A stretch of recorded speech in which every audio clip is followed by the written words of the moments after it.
case is one of the most interesting things that I participated in the FBI. D.B. Cooper. D.B. Cooper. D.B. D.B. Cooper. D.B. كوبر، الشيكور اللي قدر يخطف طيارة ويسرق $200,000 كاش، وقدر يدوخ ويضحك على FBI CIA LPD، ولحد الآن ما قدروش يحكموه. القصة صارت في السبعينات ولحد الآن ما قدروش يوصلوا ليه. You know what I'm saying؟ بصح في هذه الشهور اللي فاتوا خرج دليل جديد وراهم يقولوا باللي قدروا يحلوا لغز أقوى بنادم في العالم، D.B. كوبر. على هذيك تبع الفيديو حتى الاخر باه تفهم القصة مليح ونشوفوا اسكو قدروا يحلوا اللغز ولا لا. Let's go.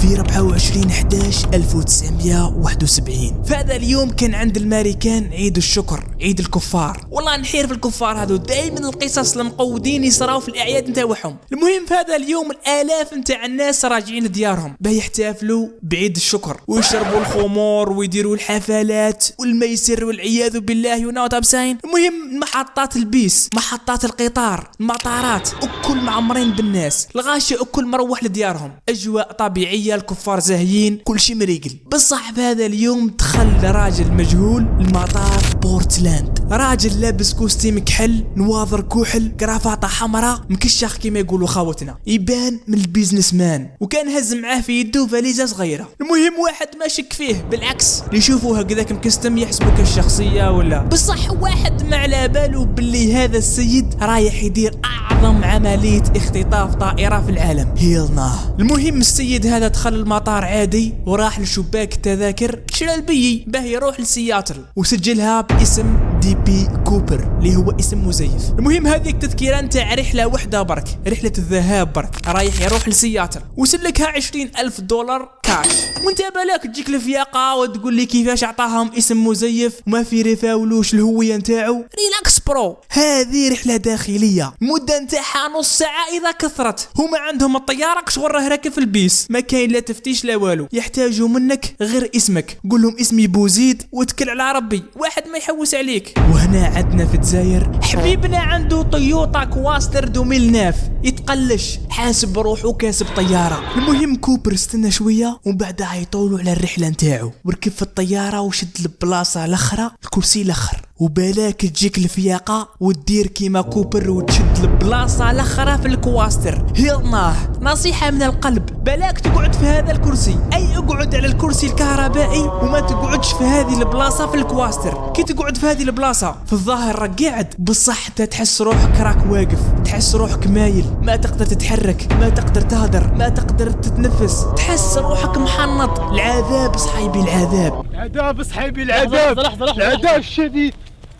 اني غير حكيت لكم عليها جاتني القشعريره فاكين كواستر. المهم نرجعوا للقصه نتاعنا. D.B. كوبر ركب في الطياره وقعد في الكرسي الاخر كما قلنا، وبعد ما قلعت الطياره كوبر عيط للموظفه ودوموندا فيها كاس نبيذ بارد ومعاه قارو، وقاعد يشرب هذاك النبيذ ويتكيف ويضحك ويدي ويجي في الهضره مع الموظفه، حتى نجبد ورقه من جيبه واعطاها للموظفه. وهنا الموظفه قالت هذا حلاب، حسباته باللي عطاها نيميرو وحب يطيحها، ما داتهاش فيه وخبات هذيك الورقه وراحت تكمل خدمتها. وهنا الشيكور كوبر تقلق، قالوا شبيها هذه، علاه ما قراتش الورقه؟ وكي عاودت ولات الموظفه شدها من يدها وقالها بنبره جديه، من الافضل لك ان تقرأي الورقه الان.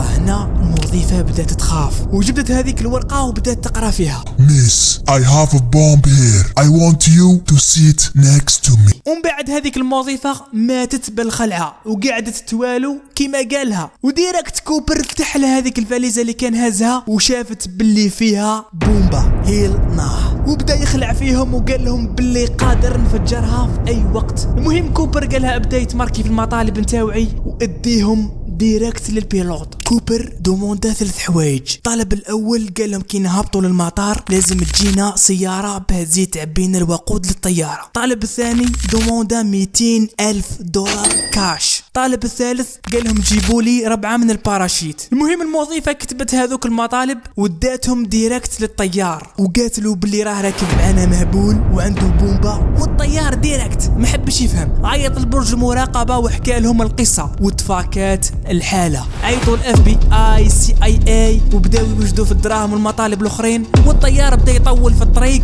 ما بين الاف بي اي يوجدوا في الدراهم والمطالب. المهم الطيار هز السماعة هذيك وبدا يقول لهم: اعزائي الركاب، هناك خلل تقني في الطائرة، لذا سوف نستغرق وقتا اطول من المعتاد، وشكرا على تفاهمكم. وحبيبنا كوبر قاعد يتكيف في القارة ويشرب في النبيذ كشغل ما هو صاري والو. وبعد ساعة برج المراقبة تواصل مع الطيار وقالوا له باللي كلش راه واجد تقدر تهبط. اي الطيار بعد ما وصلوا لمطار سياتل هبط فيه، وكوبر قال له باللي لازم تباعد على الشرطة ولازم تطفي الاضواء وكل وما نسحق حتى واحد يقرب لينا من غير السيارة اللي فيها الوقود. وكيما كان الحال عباو الوقود للطيارة، والمضيفة هبطت جابت $200,000 واللي باراشوت وعطاتهم لكوبر. ومن بعد صاي قال لهم تقدروا تهبطوا المسافرين. وبعد ما هبطوا المسافرين وكل وقعد من غير الطيار المساعد نتاعو والمضيفة، تسمى الطيارة قعد فيها غير 4 عباد وكوبر معاه. المهم بعد ما عباو الوقود وقلعت الطيارة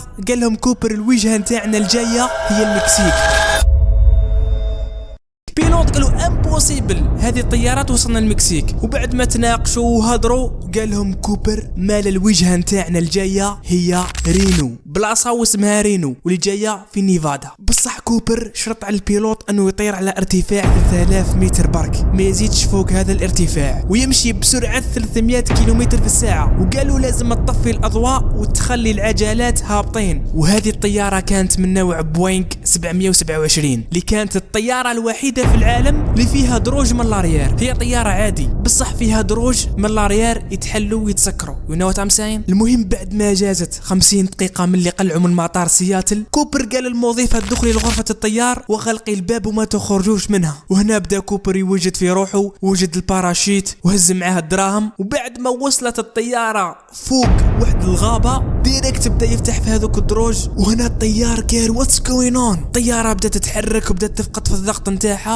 اي عرف باللي كوبر فتح الدروج وصوتا من الطيارة. وش يكون كوبر ما خلى وراه حتى دليل، الفاليزة اللي فيها البومبا وداها معاه. اي حتى هذيك الورقة اللي عطاها للموظفة في الاول وداها معاه، ما خلى وراه حتى دليل. بصح نسى حاجة وحدة، شفت هذيك الكرافطة اللي كان لابسها نحاها وطيشها في الطيارة وصوتا فوق واحد الغابة كما قلنا. المهم بعد ما وصلت الطيارة المطار رينو كان مشارجي بالبوليس، اف بي اي سي اي اي ال بي دي. المهم مخلطة، اني نقول لك حتى هانك شريدر تاع بريكين باد وكان حاضر ثم. المهم بعد ما هبطت الطيارة بداو الشرطة يديروا في التحقيقات نتاعهم. طيارة قلبوها مشطوها غير باكش ما يلقاو دليل على كوبر. وهنا بدات اكبر عملية بحث في تاريخ الاف بي اي، وبداو يحوسوا على كوبر بالهليكوبتر. الكلاب البوليسية تخلطت، الحماية المدنية يحوسوا بالغابة. المهم يحوسوا عليه حي ولا ميت. الكوبتيرات مشطت هذيك الغابة، اخترقت هذيك الغابة كبيرة بزاف، مستحيل بنادم يدخل لهذيك الغابة ويخرج حي. المهم ما لقاو والو، كوبر كان هنا وراح تبخر. المهم الاف بي اي طولت هي تحوس عليه بلا فايدة وبلا ما يلقاو حتى دليل عليه. وكي شافت اف بي اي بلي راه يتحوس بلا فايدة دورتها للخطاب كما يقولوا الخطة لم تزبط معهم. دوروها العقلية نتاع البحرية نتاع وان بيس، داروا ملصق مطلوبين على راس كوبر $50,000. اي واحد يعطيهم اي دليل